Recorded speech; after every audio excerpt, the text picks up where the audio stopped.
এটা করে দিই।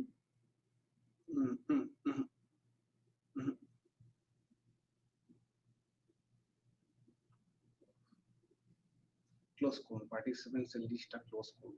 এইটা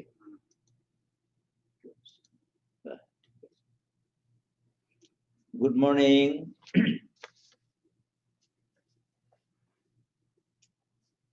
ওম অসতো মা সদ্গময় তমসো মা জ্যোতির্গময় মৃত্যুর্মা অমৃতঙ্গময়। ওম শান্তি শান্তি শান্তি। Om, lead us from the unreal to the real. Lead us from darkness to light. Lead us from death to immortality. Om, peace, peace, peace. The subject of my talk today is succeeding in undisturbed meditation. Meditation has been recommended by CDC to keep yourself healthy physically, healthy mentally also. So it is a good topic for everybody, in a sense that many people are doing meditation. There are different types of meditation, but if we generalize, it is definitely, it will fall into one category. That means it is just sitting quietly and thinking of something, and in that way spend some time in that thoughts, and you get the result. The result, in a sense, medically, it has been found that definitely it improves the quality of mind, and not only quality of mind, quality of the body also, because body gets rest. It is said, those who have done meditation, it is said that meditation gives better rest to the body than sleep can give. So in that way, it has been extolled. So meditation is going to be a part of our life, it seems. Just like physical exercise, like yoga, has become a part of our life to many people. About 55 million people are really doing. Just latest figure I got, I think 2-3 days ago in one article, I saw 55 million people in this country is practicing yoga. So in that way, we can see out of those 55 million, probably another 40 million or something, just guess, will be practicing meditation. Because by practicing yogic exercises, one will feel that is it enough, or it is the end of everything. So naturally they will explore, and while exploring they will find that it is one of the steps to some higher things, and then they will definitely discover meditation. And otherwise meditation also is being prescribed by what is called persons in medical field for general health of mind and body. So in that way, another way of coming to meditation is also there. But when we do meditation, we see that definitely there is some benefit, like rest, as I told you, and also improvement of the mental condition is also there. And those who are serious about meditation, definitely they will go into the spiritual literature, and they will find that the goal for meditation is self-realization. That means that is the ultimate end, if you call it, for meditation. So naturally, some people will like to explore that, how actually that can happen, because we want to go forward in what we know, and we want to know more, and if there is there anything more to our knowledge, and ultimately we come to the end of our knowledge. So in that way, that is a general tendency of human being, human mind, to explore more and more until and we come to a rest. So resting point of meditation is the self-realization. So for that, there are many ways, but meditation is the best. And also probably when we see the other paths, short not only short, but it is probably in a sense that a definite way. That means there is no ambiguity that meditation can bring self-realization. In other yogas, that the other paths of spirituality, we see karma yoga, there is always a fear of earning reputation or just getting diverted into different aspects of what we are doing. So in that way, we may lose our goal. In Bhakti Yoga also it is like that. We may, what is called, just keep enjoying the practice of what is called singing or what is called ritualistic worship and all those things, and we may end there. And in Jnana Yoga it is like that. Probably we shall end up just being a good argumentator or a debater, and in that way it may end. But in meditation, goal is definite. That means if you perfect it, there is no doubt that you will reach the goal. Another aspect of meditation is this, that it can act as a what is called measuring instrument, if you call it. That means you can measure your spiritual practice through meditation. That means how much the mind is getting concentrated. That is the that if you can find that out, then you know that how far you have progressed.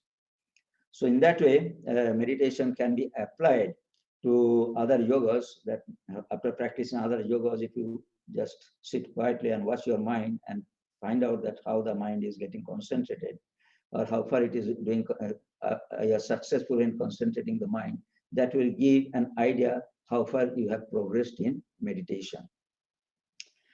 So that is why the great teacher Patanjali very simply described the different aspects of meditation, and the traditionally that has become a sort of standard for practice of meditation, or a sort of reference book of meditation. Patanjali, it is according to the present knowledge, was a sage or a scholar, if you call it, or by today's standard, a what is called psychologist. So who lived maybe 200 or 300 years before Christ. That is the present knowledge that may by research it is found to be like that. But probably he lived earlier than that, because there are certain references of his work by some earlier authorities. So whatever it may be, he is considered to be an authority. And originally, the practice of meditation is coming from our Vedas, that means Upanishads and Vedas. That means it has been said that, well, by quietly sitting in a place, if you just reflect, you will know your true self. In that way, it has been mentioned in our scriptures that we see. Now, we have, most of us, those who are actually listening to my talk today, I believe that they have definitely certain experience of meditation. I presume that. So naturally, when we do meditation, we see there are different types of disturbances. That means obstacles, as they are called, they are there. And in our scriptures, that means in Patanjali Yoga Sutra and also in Bhagavad Gita, you'll find Lord Krishna also has said that, yes, meditation may not be successful to a certain person. And meditation, if it is practiced in a certain way, actually it will be successful. So in that way, that problem and their solution were not very recent one, but it is an ancient one. In ancient time also people used to do meditation and they used to have difficulties, and there are solutions. And those solutions, even today, they are these problems and solutions is still applied today also, because human mind is the same. What was maybe 5,000 years ago and what the mind was, today also the mind will be like that. Only outside things have changed. That means gadgets, or what is called our living condition, food, and all those things. There are many, there may be many variations or many increase in varieties. All those things have come in our age. Probably in ancient times it was very less, very few, and naturally things were very limited. So in that way, distractions were also very limited. But in our time, actually, the distraction has become enormous. Enormous in a sense that means you just leave your mind, and actually mind will roam around on many, many, many things. That means there's no end of things to which actually mind can be applied. But one point is that mind remains the same, and only the distractions have increased. So as Patanjali has said, and we also know that what we are trying in meditation is to control the mind. That means just not to allow to mind go into different thoughts. So there are different methods. One method is like this: just watch your mind, what it is thinking, and in that way, when after certain time, maybe 10 minutes or 15 minutes, just like a movie, you are just watching, and what is called scenes are changing. In that way, you will see it, and ultimately, you will get bored about what is coming, what you are seeing, what you are perceiving, and then actually, you can really think who is actually thinking, and in that way, you can really put your mind back to yourself. That is one method. Or another method might be, probably you may think that, well, so many thoughts, that means so many scenarios are coming to my mind. Let me concentrate on one, and let me focus on it, and just spend my time looking at it or thinking about it. That is also one type of meditation that we do. That means thinking of one object, and in that way, the meditation. And of course, in that way, thoughts also can be, or some thought has come to your mind, and in that way, continue to think that thought. In that way, also, concentration can be had. So there are different ways of concentrating the mind that we see. But these are the, what is called, from the point of methods, I'm saying, but all the methods ultimately will be successful if the mind does not really move away from the object of meditation. That is certain. So why actually mind moves away from the objects of meditation? That is the question. So Lord Krishna has said in the Bhagavad Gita that there is, though there are certain conditions of the physical body, and if they are not really fulfilled, it will be difficult for the person to concentrate the mind. And that also we see that some days we have good meditation, some days we do not have good meditation. If we are too tired and then we try to do meditation, then we shall see that, well, we are falling asleep or feeling very tired, just feeling bored. So all those problems are coming. That means mind, we cannot apply the mind towards concentration.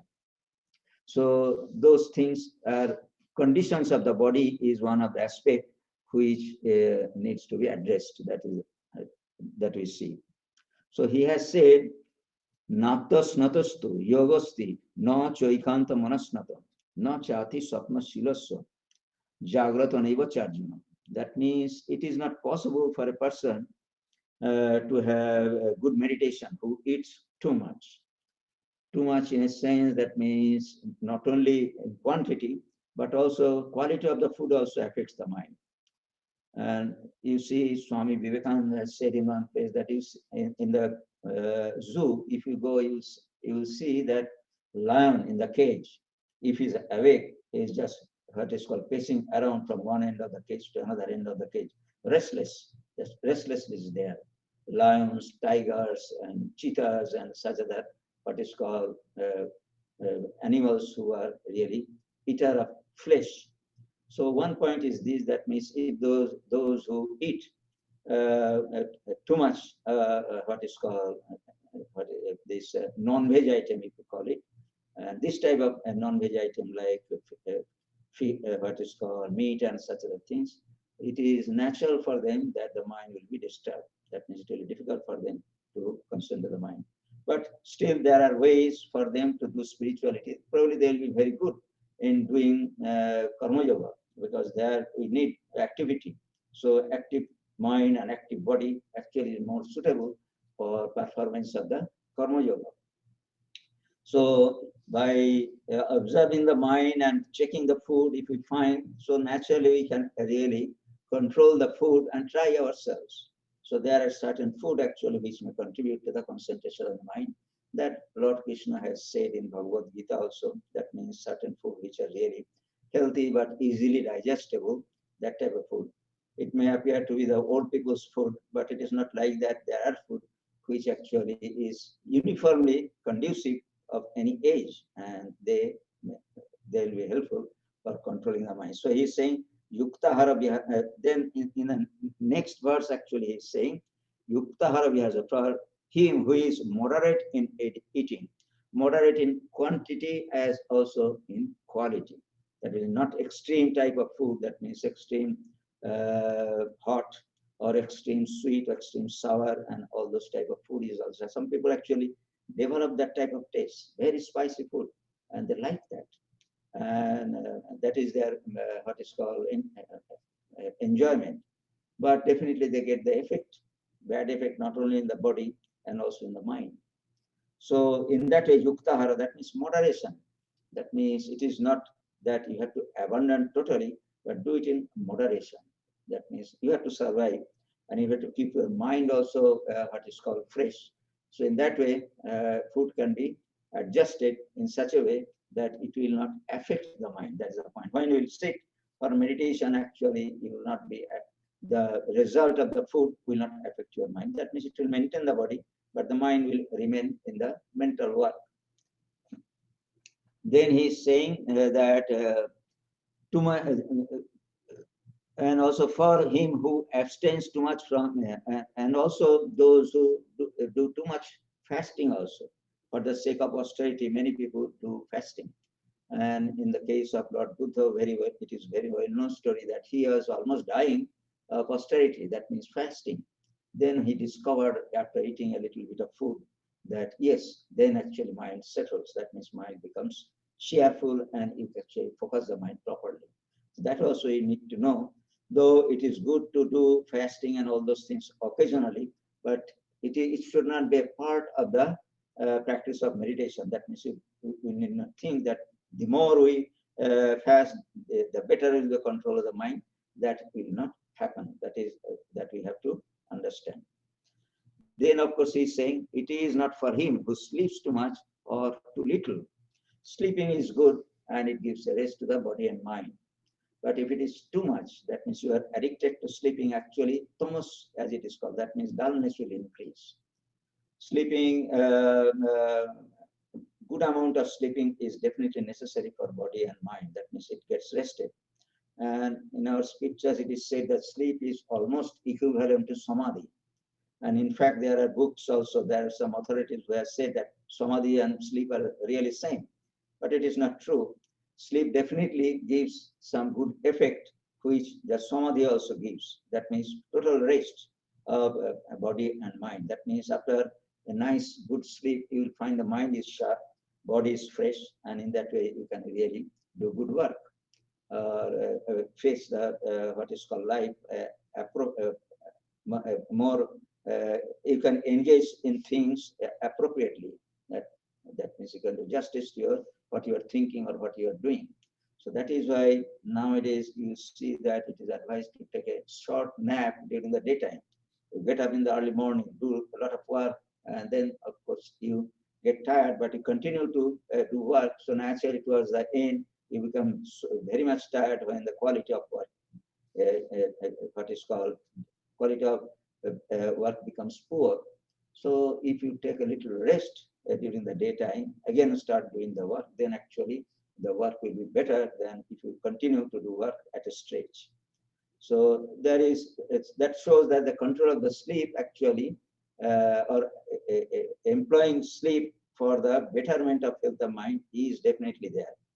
So Lord Krishna is saying that those who sleeps too much and too little also. Sometimes we feel because of, as a matter of practice of austerity, I shall what is called do from early morning till late night certain spiritual study, spiritual practice, and different types of ritualistic worship and such other things. In that way, the more I devote my time in spiritual things, probably it will be good for my spiritual growth. Definitely, it is good to devote time in spiritual practices, but we have to be careful. That means if it is not done properly, if it is not appropriately, then actually we do not get the good result. It will be a sort of what is called drudgery, as it is called. So we are doing just to cover the time.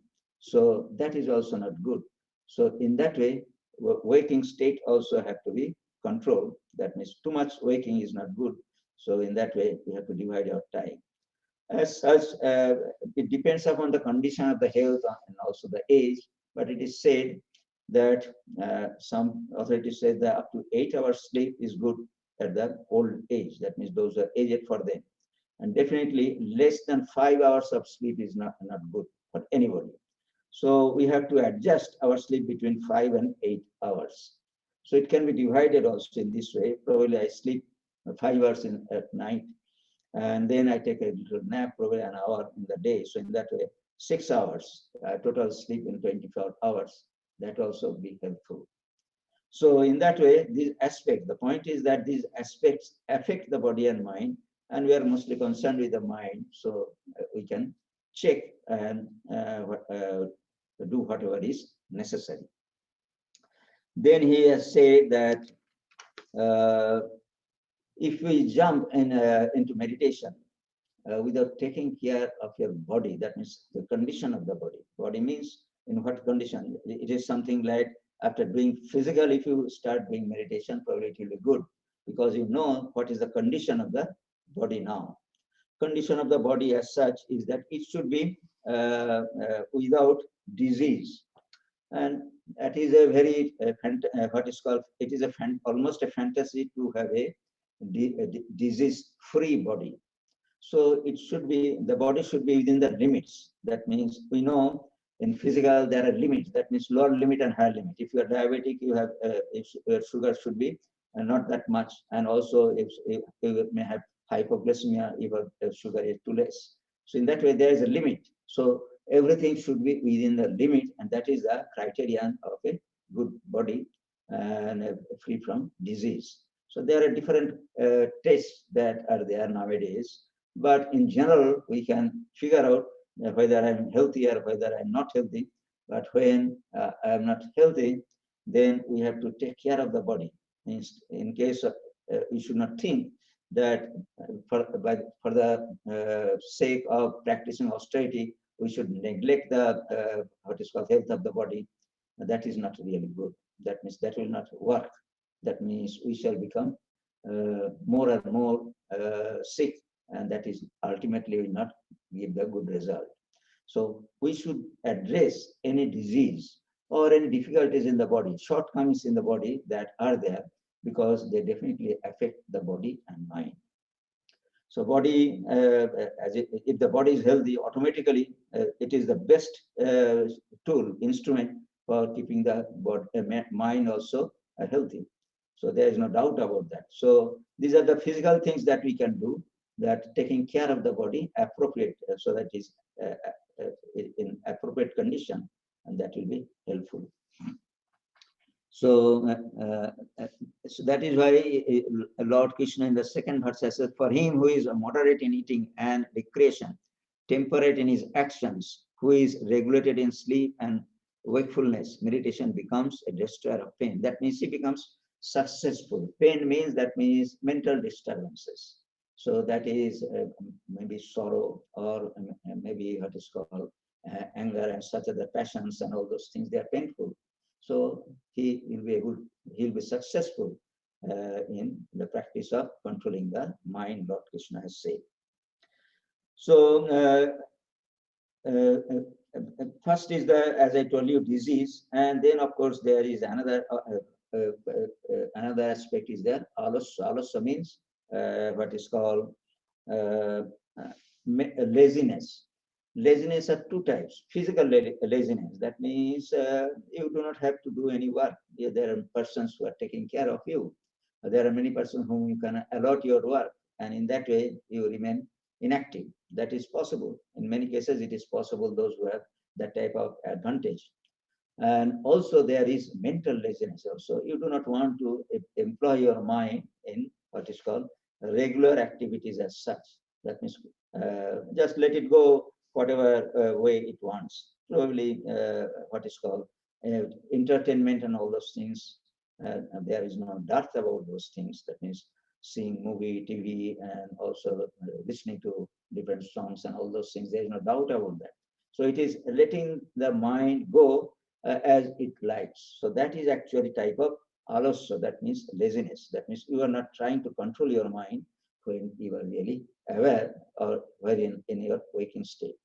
So point is this: if you want to concentrate your mind at the time of your not practicing meditation, when you are not in the meditative state, then also you have to employ your mind and body in a proper way, so that it remains engaged in fruitful effort. Definitely, you have to earn your bread, or you have to take the responsibility, social responsibilities, family responsibilities are there. So all those things you have to take care, but you have to take care of those things in a proper way, appropriate way. That means the way it demands that you should take care, not in a sloppy way. That means not in a not with disgust, or not with just somehow finish the work, something like that. Sometimes we feel, or even neglect, just not to address the problems. So those things should be avoided. That means proper attention should be given to what you are doing and what you are in which you are engaging your mind. There should be some purpose behind that. That is the point. So in this way, actually, you see, laziness of body and mind can be overcome. So this is another point in which actually it will be helpful for what is called meditation. Then, of course, there is doubt also. Doubt means there are certain doubts that come to us because of incomplete knowledge. That means we do not know. It happens to us. That means nowadays, so technology has is so advanced that we do not know what will happen if we click here and click there or something like that. So there is always a doubt in our mind. So this in every aspect of our life, actually, that can be extended. Samsara, that means we do not know what will be the outcome. Of course, it is like this. That means when we do work, if we do the work appropriately, the result is bound to be successful. That means there is no doubt about the good result. So the point is that we should pay proper attention when you do anything. So in that way, actually, we can get rid of future doubts. That means there is no doubt. I have done this appropriately. So naturally, I'm confident that I shall be able to do this appropriately. So there is no doubt about that. So in that way, if we apply that type of attitude, what we are doing, actually, this samsara, these doubts will be overcome. So it is said that sometimes we think that in spiritual practice, actually, we have always doubts. That means what I am doing, whether it is correct or not. And until and unless actually get the result, we cannot say with certainty that it is good, or whether it is good or what is bad. So for that, what we do, we go to some authorities. That means those who are, as Sri Ramakrishna used to say, that when you start spiritual practice, go to a secluded place, watch your mind, and then actually you get the company of holy persons. Because holy persons are in the track. That means they are what is called, they are already doing spiritual practice. They are persons who have progressed in their path. So you can compare your notes. That means, yes, sir, this is happening to me. So can you please help me or tell me what can be done? So probably by his own experience, he will be able to tell, oh, yes, it happened to me also. I got rid of that in this way. Or probably he will say that, yes, I have read this thing in the life of such and such saint, and he actually had this type of problem, and he overcame this in this way. So in that way, doubts can be overcome by consultation and with a knowledgeable person, and also with the help of the scriptures. In scriptures, it is like this. It is not exactly the Sanskrit scripture, original scripture, Upanishad, but even the lives and teachings of great spiritual personages are very, very helpful. And they are helpful in another way also. There, if you select or if you go to the persons who did recent spiritual, recently, did spiritual practice and had the reputation of being spiritually evolved, they need to be more understandable to us because the situation and circumstances will not be too far from us. So in that way also, we see that our doubts can be overcome by taking advices from persons, if available, and also from the what is called teachings, what is called the different spiritual personalities who have lived their experiences through books and other things. So this is the overcoming the doubt. Then there is called pramada, as it is called, which is known as heedlessness. That means unable to take the advantage of the opportunity. This is very important. That means opportunity, Sri Ramakrishna has said, Kripa Batas Voidesha. That means the divine grace is always blowing. That means as if we are dipped into divine grace, but we are not able to take advantage of that. So it is something like, you know, that there is oxygen, but we are not really breathing in oxygen. It is like that. We intentionally probably depriving ourselves of the oxygen. So that is that. It can be seen in that way also. So the point is that we have to understand what is the what advantage is there, and what advantage of in a position of advantage I am, and how actually I can take advantage of that situation in my spiritual life. That actually one has to find out for oneself. For example, I can say that, well, I am living in a good place. Suppose I live in Dakshineshwar, or I live in what is called Varanasi. These places are very famous places of pilgrimage. But as you know, Sri Ramakrishna, when he visited that place, he saw that people are not really spiritual minded at all. They're just ordinary people. That means there's after what is called money or enjoyment and all those things. They do not know the benefit of this place. That means they could have taken the benefit of this place, but they're not taking the benefit of this place because these places have the association of holiness. That means many spiritual seekers have done spiritual practice in these places. And also there are legendary tales about association of spirituality of this place. And if one can tune means that just by thinking. Tuning means just apply your thought. That means if you think of what is called in Varanasi about the stories of Varanasi, ancient times, how actually sages live, what they said, and what are the places of holiness, all those things. If you just think, actually get connected, and this connection actually brings spirituality. Our mind actually goes by association. There is no other way that mind can be controlled or mind can be handled. Only association. Mind, tool of association for the mind is association. That means just thinking of something, actually you're associating with that. It can happen by force also. That means if somebody forces you to think something, then actually it becomes association. But definitely it is for a spiritual seeker, it should be voluntary with understanding. That means by applying your own mind, you figure out that this is good for me and I associate with that. That is the best way of getting association. So this is the point he is saying. But even knowing that so many advantages are there, we are not taking those advantages. And there are many things which are advantages for spirituality that we find that has been taken care of by many spiritual persons, and also it has been enumerated in our books. As I told you, one is the place.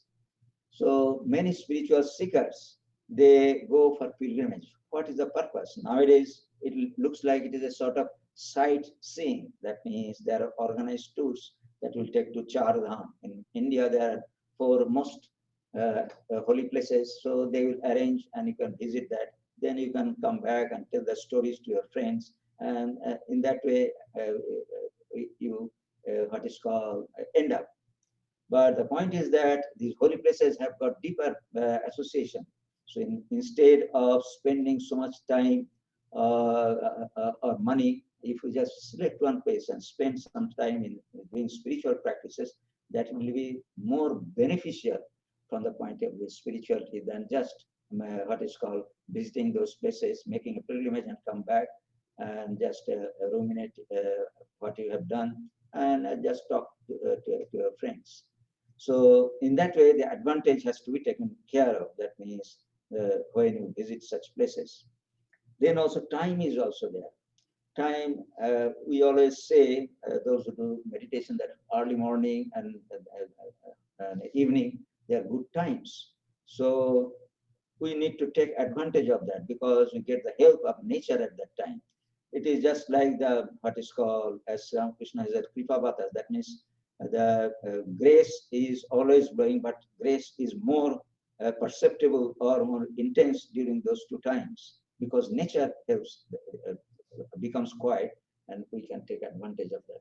And if we do not take advantage, that will be our pramad. That means heedlessness. That means we think that, well, yes, we have time, we can do meditation at any time, but probably it will be difficult if you do try to do your meditation at 10 o'clock instead of doing at 6 o'clock in the morning. That is, you can check yourself. So because you cannot get the advantage of the nature at 10 o'clock, which you could have taken the advantage at 6 o'clock. Some people actually have checked that, and they can tell you that it is really true to do meditation in the early morning. So in that way, the point is this: there are certain time where we can get the help of nature also, and if you do not take that, will be a mistake, pramad as it is called. So during the daytime or in the day-to-day time, this evening and morning, and also there are certain days, conjunctions as it is called, like full moon day, new moon day, and all those times are really very auspicious. You'll find in Gospel of Sri Ramakrishna used to advise his disciples to go to the Kali temple on Tuesdays and Saturdays, and also on the days of new moon, Amavasya as it is called, because those days are considered to be auspicious for doing spiritual practices of my Divine Mother. And not only that, many people do that. Those who cannot do because of their pressure of work or whatever, just go and visit temple on those type and just pray, spend some time in prayer or doing a little bit ritualistic worship and just having a darshan as it is called, visiting. So minimum actually they also do. Why? Because those days are auspicious. That means that is it has been found that ordinarily nature, or if you call it, or the atmosphere of spirituality or certain aspects of divinity is manifest on those times. So we can easily figure out what days and what times will be beneficial times, and we can do spiritual practices on the days and times. So in this way, pramada means these things are within our control. It does not require that you have to eat or you have to sit for meditation intensely. This things, automatically you can get some advantage. That means it is a sort of what is called a bonus that has been that will be given if we can take advantage of that. Struggle will be lesser during these times. Then there is certain other what is called obstacles which may come. False perception, because we read many things about spirituality. That means if you do meditation, probably you will hear something which is being talked probably 1 mile away, or you will be able to see something which is done on the other side of the globe. That also probably you have read somewhere. And these are called bhranti darshan. That means these are imaginary thoughts that come to our mind when you do meditation. And we have to keep our mind, ourselves aware of this type of things. So if these things happen, you have to brush out that. That means that you have to, if you take them to be the sign of spiritual progress, then it will be a mistake. That is the point. It has been mentioned in your scriptures, and also in the lives of great teachers, you'll find that they have experienced this type of things, but they had sidetracked them. That means they did not give much importance to that, and they continued their spiritual practices.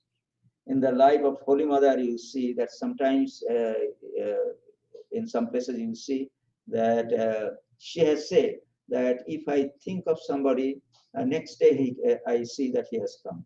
or if he has not come, I find a letter has come from him. So she thought that she could not figure out how actually it happened, but these are actually happens to a person who do spiritual practices, seeing something or listening something, or even tasting something. All those things may come during the spiritual practices.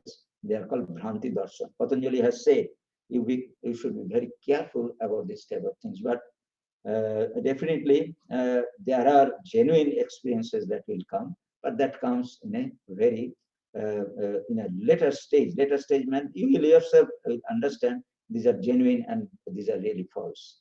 And as Ramakrishna, in the life of Sri Ramakrishna, you see that he used to have different type of visions. Visions in a sense that means his mind used to be in such a higher plane that was quite normal for him. In our scriptures also it is mentioned, but he knew what is what. That is the point. So anything that actually helped him, that means he knew that that is mother is showing me, and he found that it is really true.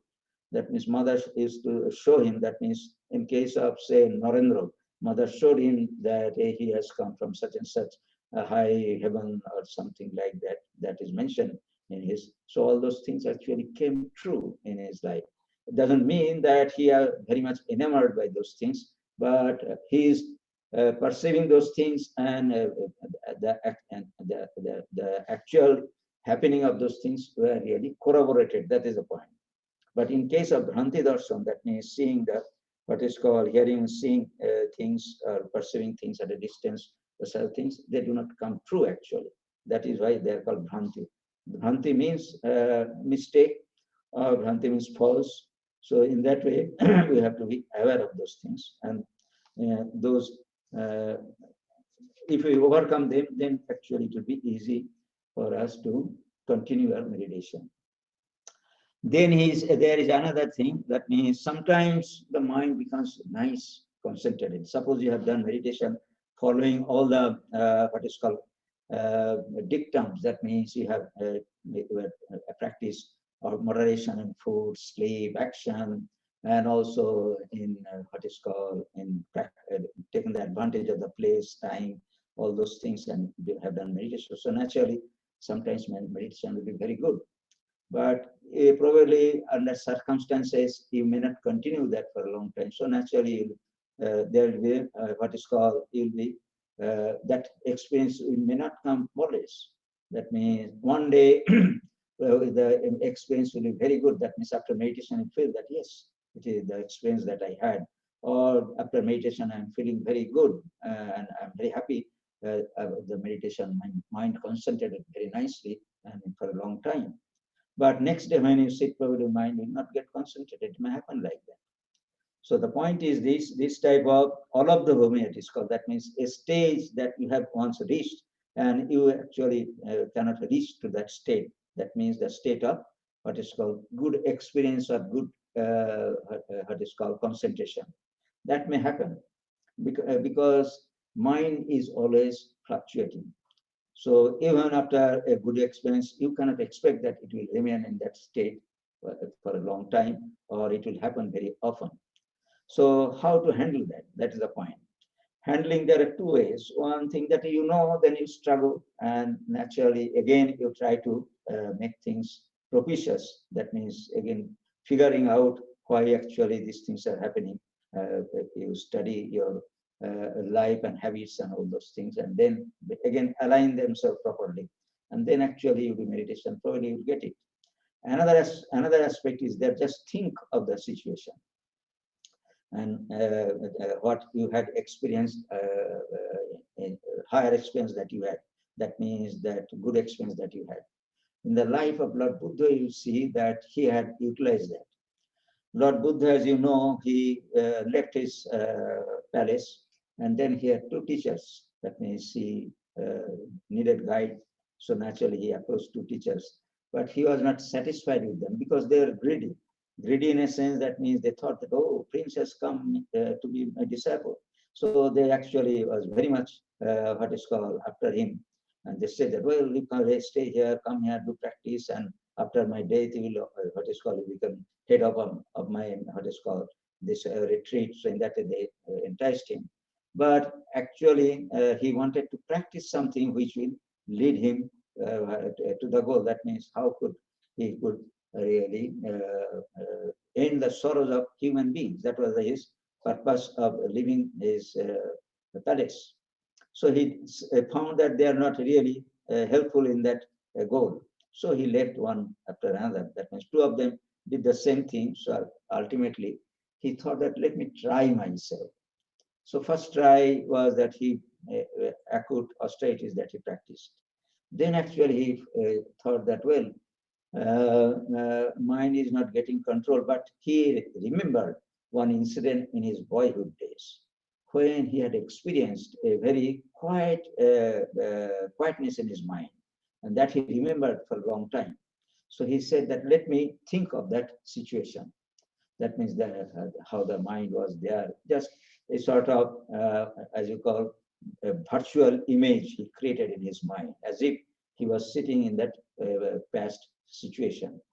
And in that way, he created a virtual atmosphere in his mind, and that actually helped him. So the point is that these things we also can apply when the mind has reached a good feeling, and you can really create that virtually in your mind. And then actually from there you can practice. This is actually very important. Many people do not know that. They say that, well, I said for meditation, but these thoughts disturb me. And I just got up and just started doing my work because I discussed it, whatever it may be. But this is a trick actually. When you sit for meditation, if the mind is not really quiet, you just think of the best condition, if you have any, that condition, or whatever you have. That means it is not that it will be the what is called the experience, which is the final experience, but any good experience that you had. Probably you had visited a place of pilgrimage and you had the opportunity of doing meditation and for some time there, and you felt it is very good that you had a good experience was there. So you create, virtually you create, though you are in the midst of what is called a different situation. So that's in the mind we can create those situations, and then actually from there we can, as if I'm sitting in that place in that good condition and doing my meditation, and in that we can start. Holy Mother actually had advised, we'll see in her teachings, in that way also we can create a mental atmosphere and do our meditation. That will be a solution or a sort of escape from the disturbances of the mind. So this is actually, we can take the help of the previous good experiences when for certain reasons we are not able to concentrate our mind. Then of course there is worldliness. That's it is called what is called. There are disturbances. There are different types of disturbances in the mind. That means probably some people will be after eating something. Probably they have ate something very good, and that desire is not fulfilled. So they again will try to eat food. Probably they will get the habit of eating that food as much as they like or as often they like. So in that way, this type of what is called weaknesses, as we call it in our term, many people have. That means we also might have probably weakness for mango, weakness for a certain type of pastry. It may happen like that.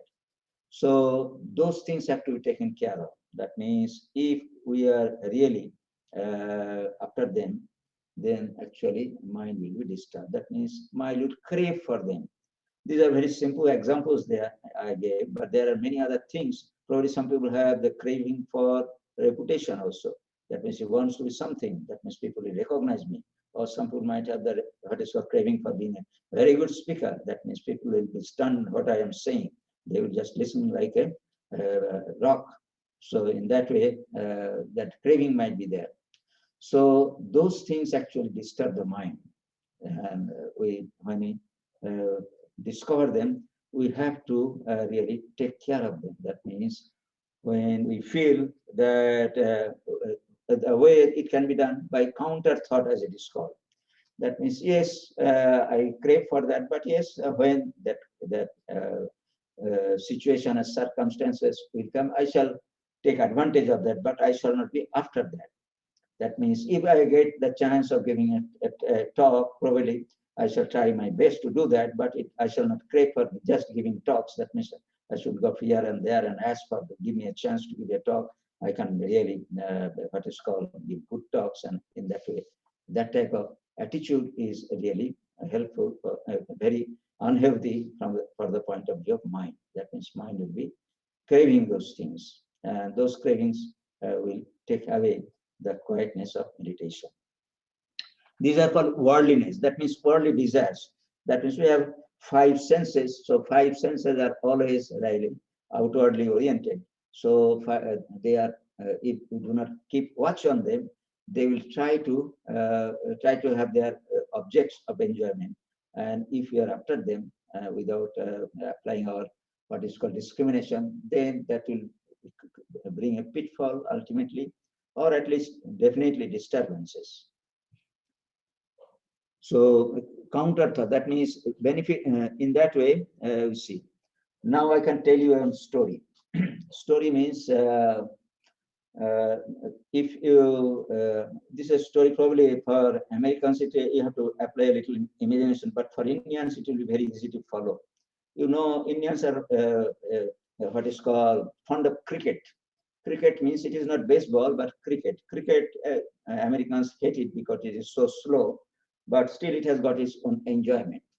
And I have lived with one Swami who was a not exactly test cricketer, but he was definitely a state representative. That he was a high, what is called, accomplished cricketer.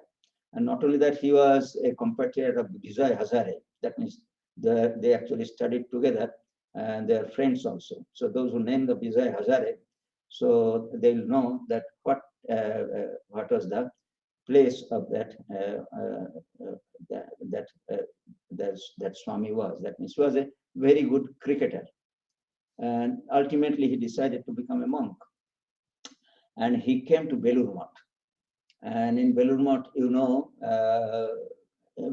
because the ideal of Sri Ramakrishna and Swami Vivekananda attracted him, so he thought that I shall become a monk. So after finishing his studies, he came to Belur Math and joined there.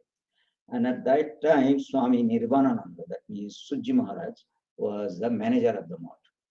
So, you know, once you enter into Belur Math and you profess that you will become monk, so naturally you have to abide by the rules and regulation of the Math. That means you cannot go out without the permission of the manager. Or if manager says that if you go out, you have to, what is called, report to the office that you are going in such and such place, or you return by such and such time. All those protocols you have to follow. So he was in monk and spending some time in spiritual practice, new entrance. So everybody was very happy and helpful and delightful. And he was also enjoying the company and spiritual atmosphere of that place. And in that way, he was spending his time. So one day he heard that there was a cricket match going on by the side of the Belur Math. There's a college, Vidya Mandir, and there was a cricket match was going on. So the students were playing cricket. So he went to the manager, that means Swami Nirvana, and he said that, well, can I go and watch the boys playing cricket?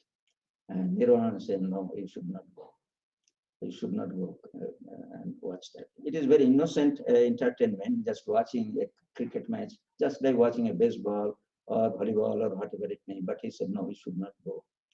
Then he explained, he was a little disappointed, and then he explained, no, the old sanskaras, that means all the sanskaras that you had because you are a good player, will come up and will disturb your mind. That means during meditation, you will think of those sceneries or those thoughts that you had as a cricketer, and that will disturb your mind. So don't go and watch the cricket matches. So he never went to see cricket matches. So the point is that these things are very subtle, and we have to discover by ourselves, by our own applying our own thoughts, what actually is disturbing us, and that way we have to get rid of them. That's the point. So these are the what is called accredited disturbances that we have, and if you are successful And we know that they have come to different meditators. That is why Patanjali has enumerated that these are the standard disturbances that come to us. And their reasons are like this, and their solutions are like this. So after knowing these things, when we apply in our individual cases, that well, these disturbances is there in mind, and this is a solution that has been prescribed. So we can apply that, and in that way we can get rid of that what is called disturbance, and make the meditations smoother. And the smoothest, of course, will be when you actually are complete free from disturbances. But that is the goal that we always crave. But it takes time. Probably it takes time. It may not be in this life. Probably in another life. Whatever it may be. But we have to be patient. So in that way, in meditation, it is said that you should not crave for good result too much. That means let it go, just do your practice. So ultimately, the goal will be reached. There is no doubt about that, because that has been seen in the lives of many, many persons who have done spiritual practices. So these are the things that I had in my mind, but there are definitely what is called tidbits about disturbances and how to handle them. Then just one or two I would like to share with you.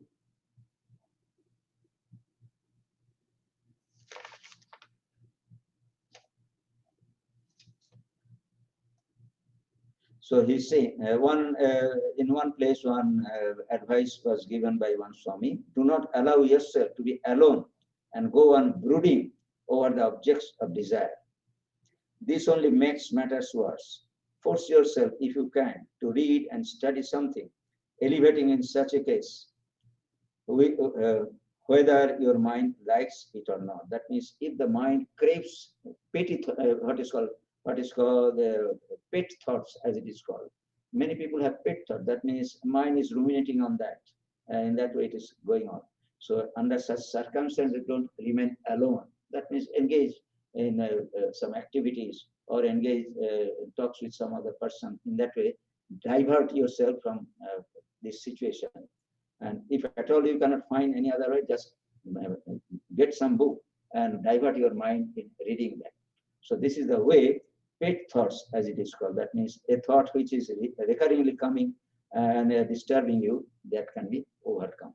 So this type of advices are scattered when you read the lives of different spiritual teachers and what they have said or written through letters or discourses. In that way, we can definitely get help from outside. So let us stop here today.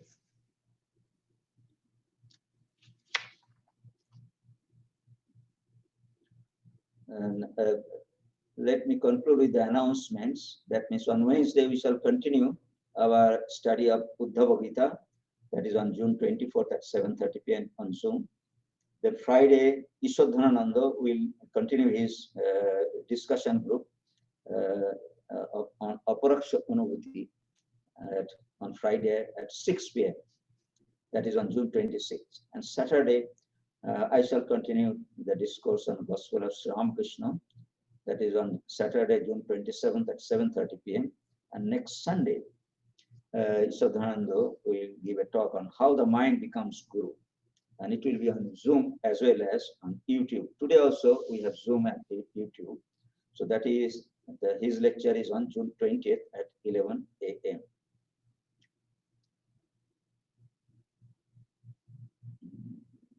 So let me see.